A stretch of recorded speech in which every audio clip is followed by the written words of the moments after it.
The State of the Union, This Is Not a Swan Song, Unplanned, and so much more here on Deconstructing the Culture. I am your host, Elisa Steele.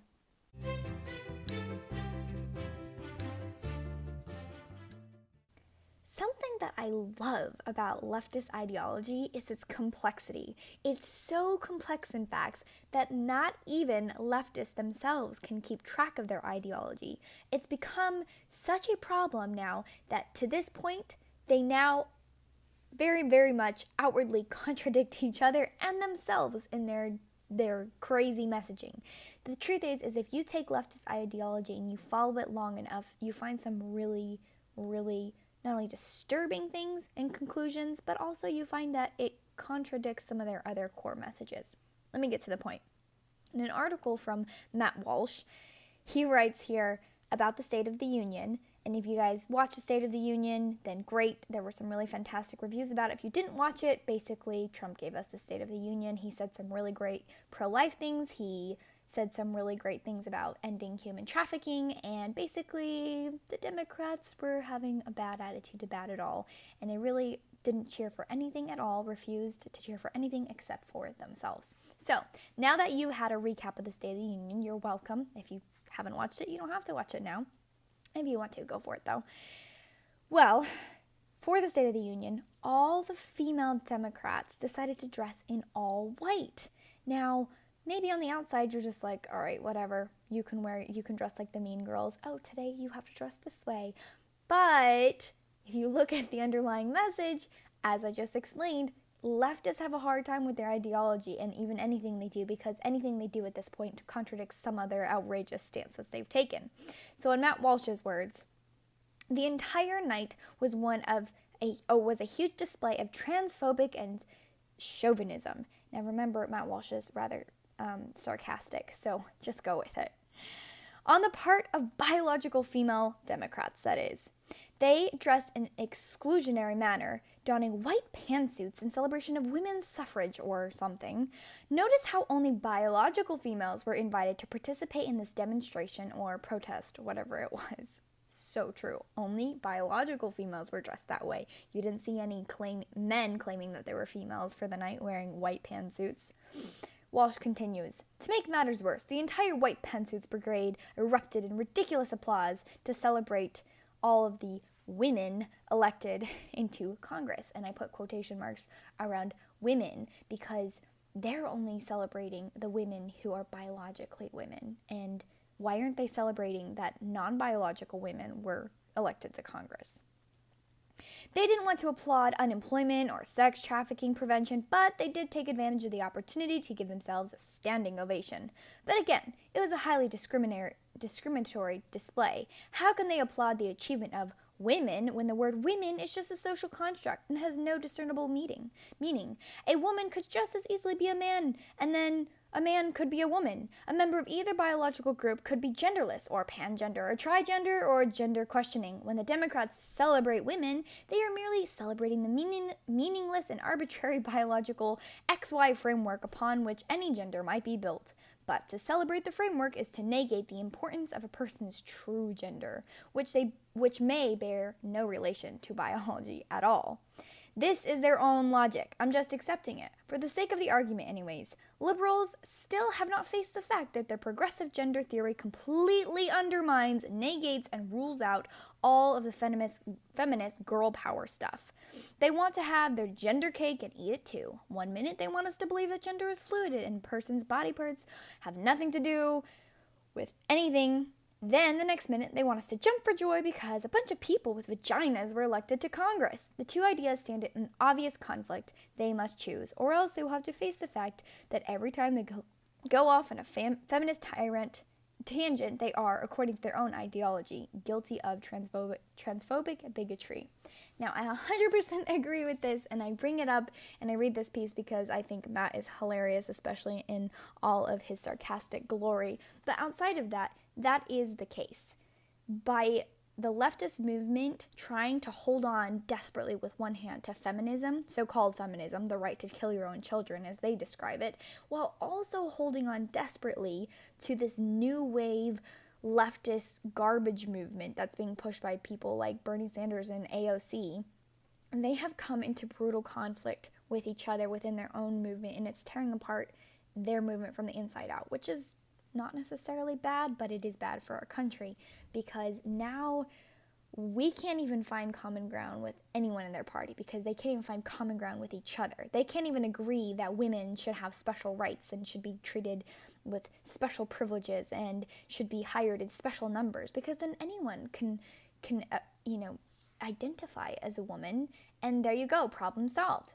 If you have an all-male company, all you have to do is get a certain percentage of them to agree that they identify as women, and there you go, problem solved. And that completely negates everything the feminist movement is working for today, which I don't agree with. But at the same time, it embraces the crazy anti-science position that the current leftist movement is taking a swing at. Do you see what I'm saying? I'm sure you do. It's truly, truly confusing. But at the end of the day, we don't really even have to take down, it feels like we don't even have to take down the Democratic Party as a whole. They're taking down themselves and they're fracturing into little tiny splintered pieces. So, continuing, let's talk about some more confusion and how the left is destroying its own movement. Now, because we can identify as whatever or whoever or whichever we want, we can choose whatever pronoun we want. We can identify as a cat, we can identify as a child, we can identify as a woman or a man. Well, now you can identify whatever race you want to be too, which makes sense. If you follow their logic, it makes sense because, quite frankly, what race you are is not nearly as important as what gender you are. I don't give a crap where you want to use the bathroom depending on your race. You can be black, white, purple, blue. I don't care. As long as you're a woman, you can use the women's bathroom. Whereas I do care if a man wants to use the bathroom in the same public restroom as me. So there's a white couple who identifies as black, and they say that their children will now be born black as well. This is an article by the Blaze TV. Recently, a married white couple who identified as black claimed on ITV's This Morning show that their future biological children would be born with black skin. Marta Biggs says on the show Monday that her doctors have assured her that she will give birth to a black child after going her transformation from a white woman to an African American woman, the Daily Mail reported. Yep, they said it will be black, Big responded when asked whether or not it was true the doctors had told her her future children will be born black. Big, who is an erotic model in Germany, made the headlines after her having melatonin injections and darkening her skin so she could transform herself from a white woman to a black woman. Big's husband, Michael Irwin, 31, also received synthetic hormone injections to darken his skin. Show host Holly Willoughby, I don't think I pronounced that last name right, told the couple she couldn't understand how this could be genetically possible, and asked if they will still feel close to their baby if it's born white. No, if it's a mix of Michael and me, Big responded, I'm pretty sure it'll be black, or if it's milk chocolate or a little bit lighter, it doesn't matter. Well, how did these people transform themselves? The woman specifically, the white-skinned woman, changed her color, and it's actually been well documented, according to the Mail. In addition to her skin change, Big's straight platinum blonde hair is now long, black, and curly. If you could see a picture of these people, they look a little scary because they clearly are genetically pale-skinned people. Their face and the structure, everything looks white, but then it's been interestingly changed. And I don't care if you want to change your color, honestly. I really don't care one way or another. The same way I don't care what color skin you're born with. It just doesn't matter to me. It matters what kind of person you are inside. And obviously these people are a little bit uncomfortable in their skin. That's why they're trying to change it. But there are people who are throwing a fit over this and saying, no, you're not really black. You weren't born black. You haven't dealt with the whole life of growing up as black. You can't be true black. And it's just like, well, okay, well, let's hear you make those same arguments for people who say that they're now the gender that they're not, because it seems significantly more important as far as gender goes than it does race, but this is the topsy-turvy world we live in. So, what is this moral of the story? The moral of the story is we must accept reality, and we must accept science and facts, because that is what makes the world go round. And if we can start claiming to be whatever we want, and we can feel that we're black, or we can feel that we're really a man, or we can feel that we're really 3 years old and should live at home and be taken care of. You know what? Feelings, they come and go. I can feel like I'm a unicorn today, but it doesn't make me one. So this is leftist ideology. Like I said, it's eating its own. And speaking of black, I actually was not planning on talking about this at all, but I'm just going to briefly touch on this. I got a lot of pushback this last week. I posted a quote by Stacey Dash, who is a part black woman herself. She's also part Hispanic and part something else, I can't remember. And it was essentially just that we're all Americans. There shouldn't be a special Black History Month, because this month is Black History Month, because we're all Americans, period. And I tend to very strongly agree with that statement, but I got a lot more pushback than I was anticipating, which really surprised me, even by my own personal, in real life friends, both black and white. And I thought this was interesting, and while I can somewhat see what many of my friends were saying, it still doesn't change the fact, no matter what you say about their history or how we need to embrace it, or whatever you want to say about how black history is not being taught in schools, whatever argument you want to use, what it comes down to is if you made a white history month, we would be totally bashed into the ground as racist. Now, if that shoe fits on one foot and it's racist on one foot, then it's racist on the other foot too. And that's just where I'm going to leave it, because we would never in a million years have a white history month. Plus, also, I really, at the end of the day, outside of even that, it just divides us. And you can say, oh, no, it should bring us together. We're learning black history together. Sure, I guess you could say that if you particularly feel that way, you feel more connected when we're learning black history together. But, friend, at the end of the day, it's not healthy to draw lines. That's the one beautiful thing about coming to America, is when you come to America, you are American. That's it. You can't go live in France and live there for 10 years and become a Frenchman. You're still, wherever you came from, that's what you are. You don't become a Frenchman when you live in France. But anyone can come to America, and we're Americans. And I think that is one of the most beautiful and connecting things that we have in common, is we can all be Americans. And so when you try and split that up into itty-bitty races, and this person suffered here and this person suffered here and this race suffered here, well, then you're just dividing us up. You continue to separate us into groups based on color or ideology, and that's not healthy. The one thing that brings us together is that we're Americans. We believe in freedom. We believe in our American founding documents. At least that's what the true patriots feel. And so at the end of the day, Black History Month, I think it is divisive. At the end of the day, I know that there are a lot of arguments as to why it's not, and I've read them and I've seen them, even from my close friends, but at the end of the day, I do think that to divide people up into little categories, first of all, we don't have enough months for every race that's ever been victimized. And second of all, even if we did, why dwell on it? Why dwell on it?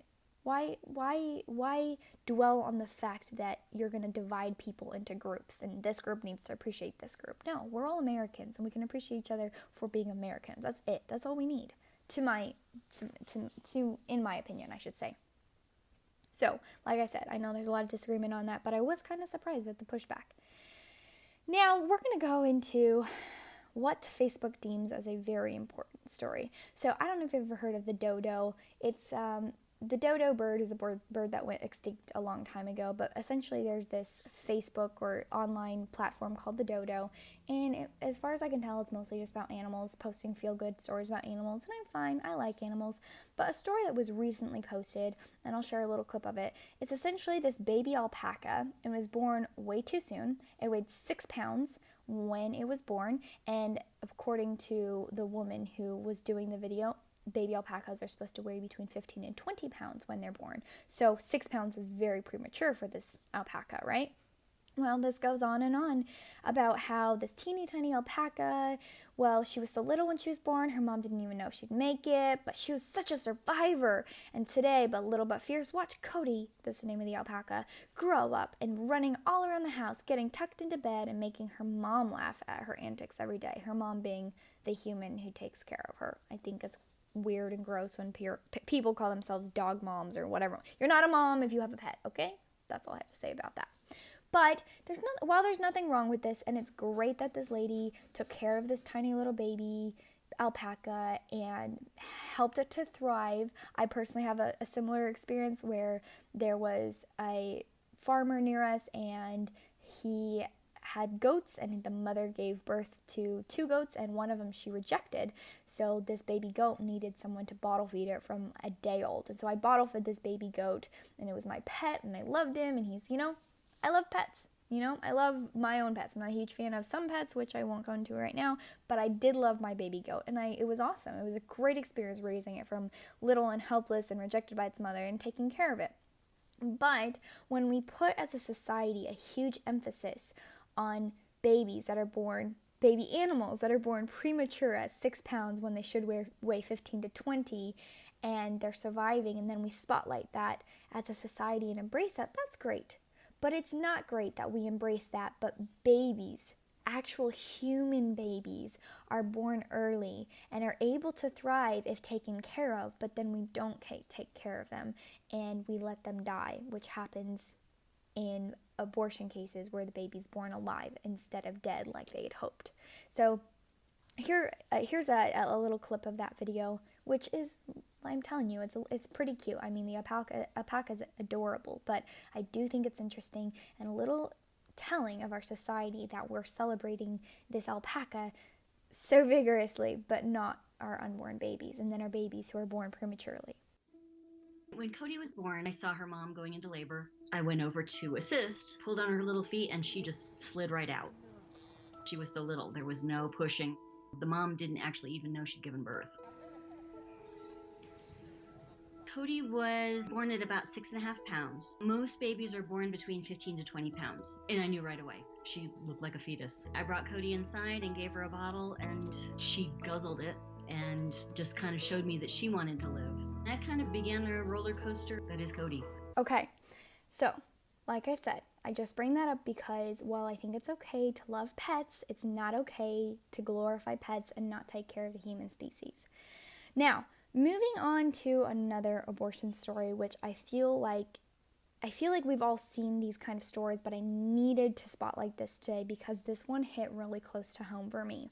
Now, there's this couple, this is from the Daily Mail, there's this couple who decided to abort their baby daughter, and they say they did it entirely for her after they were told she would have a challenging life with spina bifida. This is disgusting. So the details are essentially Jade Dawson, 32, and husband Mark, 31, were delighted to fall pregnant after 2.5 years of trying to conceive, including rounds of fertility treatment. However, the joy turned to anxiety after a 20-week scan revealed severe birth defects.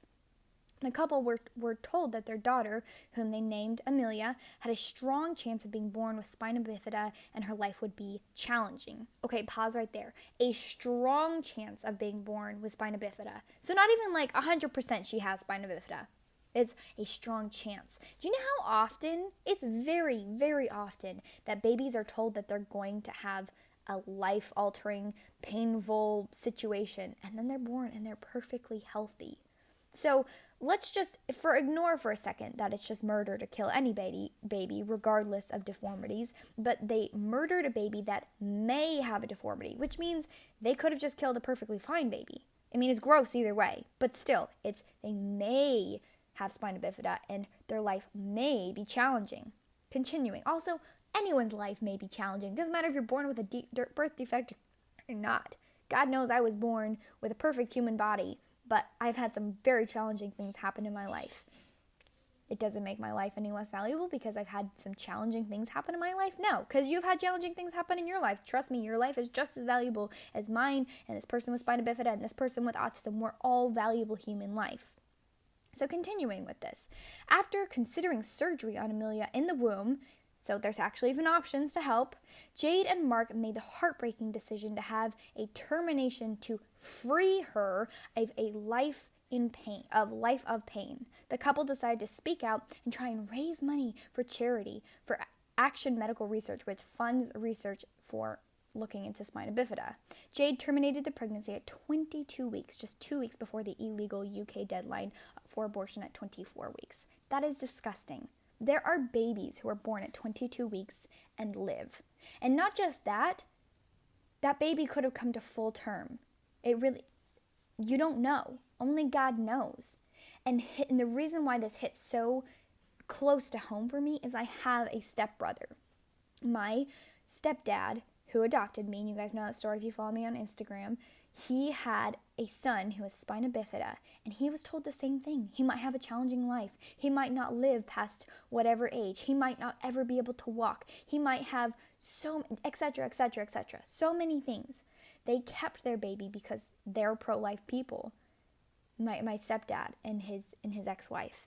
And my brother now lives a full life. He's in his mid-20s. He lives a happy, successful life. Yeah, he had to go through a lot of surgeries, but his life is still beautiful and it's still valuable. And so it's just truly, truly heartbreaking that this is where we're at. And on top of that, and we've talked about this in past weeks, but this is not just for spina bifida. This is happening for so many things, like people with autism, people with Down syndrome. It is disgusting how we are just completely tossing aside the value for anyone we deem to not have a perfect life or a perfect brain or may have struggles in their life or maybe a burden to someone. According to Frank Camp over at the Daily Wire, in Iceland, nearly 100% of infants prenatally diagnosed with Down syndrome are aborted. Nearly 100%. That's disgusting. In England, the Down syndrome abortion rate is almost as high, according to the National Down Syndrome Register for England and Wales, NDCRR, whatever, bunch of letters, you got it. In 2011, 12, 13, approximately 90% of infants prenatally diagnosed with Down syndrome in England and Wales were aborted. That is gross. In Denmark, the rate of infant prenatal diagnosed with Down syndrome is 98, and in France, it's 77. Now, in the United States, we don't have official estimates, but the more or less it falls around 60%, which is still disgusting. Even any percent would be disgusting, but... All right, so we're going to move on to our music section. Now, for our music section, we're going to go over this song. I don't know how to say this chick's name, but it's like Dua Lipa, and the name of the song is Swan Song. Okay, guys, I have to admit this to you guys. When I listened to the song, I was confused. I thought, let's read the lyrics. Maybe it'll make more sense.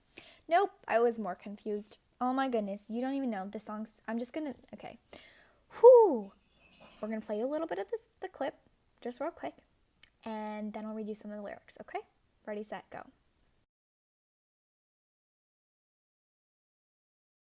All right, so did you catch that?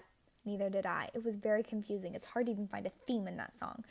Essentially, what I kind of was picking up is something's wrong. It almost reminds me of WALL-E. You know that Disney movie WALL-E, where it's like the Earth can't be inhabited because it's full of trash, like probably, I don't know. Just reminded me of WALL-E. And it was a little confusing, and she's like watching, and then a robot shows up, and then it's just kind of like, okay. Well, here are the lyrics. They don't make any more sense in the music video. I can't lie. I'm scared to open my eyes, 'cause what if I find nothing at all? What's the point of my lips if they don't make noise? Oh, what's the point of doing nothing at all, watching it fall? The flicker burning, you know the time's running out. Only I see all the diamonds breaking down. I won't stay quiet, 'cause staying silent's same as dying. I won't stay quiet, the flicker's burning low.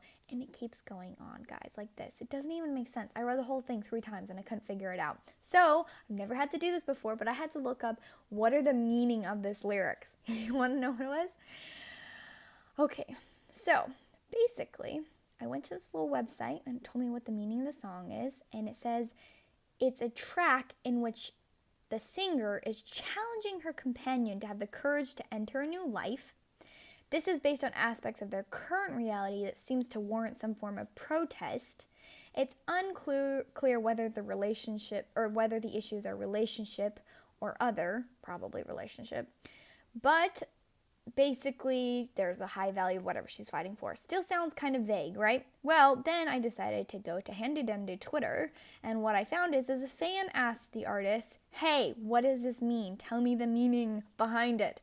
And she replies, lyrically, in the song, there's a reference to the brilliant mimes from Act Up HIV and AIDS activist group formed in the 80s whose motto was "Silence equals death." The fight for the lives of marginalized people, and this reference reflects our fight as a society towards injustice. Okay, so her song is about AIDS? Is she trying to tell us something here? That she has AIDS, maybe? I don't know. We'll see. Well, that or else it's just about, as she says at the very end, injustice. Society's injustice. So, there you go. Now you have it. You understand that song as well as I do. And apparently the rest of the world. All right, last but not least, we're going to go over movie and book. This week, I'm actually going to cover the movie and the book Unplanned. The book is by Abby Johnson, and it is mind-blowing. If you're a reader, you need to read this book, Unplanned by Abby Johnson. And if you're not a reader and you're wait for the movie to come out, you're in luck. The movie comes out in March 29th, comes into theaters, and it's being released by PureFlix, which is awesome. And if I remember right, they're starting out in like 800 theaters, which is pretty good. And it is really, truly incredible. I rarely play all of trailers because we don't really have the time to, but I'm going to play quite a bit of this trailer because it is truly very moving. And you need to read this book, and you need to go watch this, and especially as conservatives, pro-life conservatives, you've got to go watch this, and you've got to go see it in theaters on March 29th. So here's the trailer for Unplanned. Abby Johnson is in the other room. Here. Our first order of business is to present Planned Parenthood's Employee of the Year Award. Abby Johnson. This is Abby. She's our newest volunteer escort. Abby, this is Cheryl's Alessandro. I'd be the youngest director in Planned Parenthood history. You'll actually be in charge of the abortions at your clinic? I have a chance to make a real difference. No matter what you do for the rest of your life, you're still gonna be a baby killer. The only thing that's changed is you, Abby. Can you even hear yourself talk right now about these procedures? These are little babies. I'm not going to apologize for doing a job that helps women in crisis. There's still a part of me that isn't sure. I know. But the one thing that all experts agree on is that at this stage, the fetus can't feel anything. Sorry to bother you, but they need an extra person in the back room. Are you free?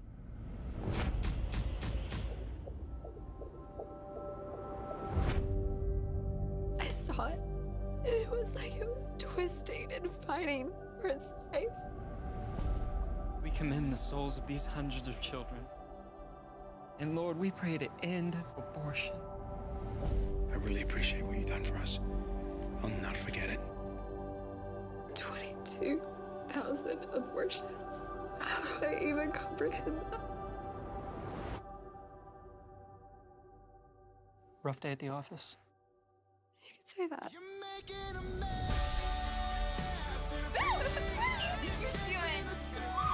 It's your dad and me. You are our baby from the moment of conception. We are paying you to be a perfect instrument of corporate policy. We are an abortion provider. I can't be a part of this anymore. Everything that they told us is a lie. Don't underestimate the repercussions of this. You gotta be careful. Rhonda, please, don't do this! Rhonda! Let me tell you what's gonna happen if you walk through that door. Congratulations. You've made an enemy of one of the most powerful organizations on the planet. Wow. Yep. First time I watched that, I cried. It was very moving, and that's just the trailer. So go see it, guys. Conservatives, pro-lifers, it's our duty to go support this, all right? All right, let's go to our last segment. There's good in the world, and this one was so incredibly sweet. But essentially, there's a 7-year-old little girl, and she was diagnosed with cancer, and they're not able to cure it.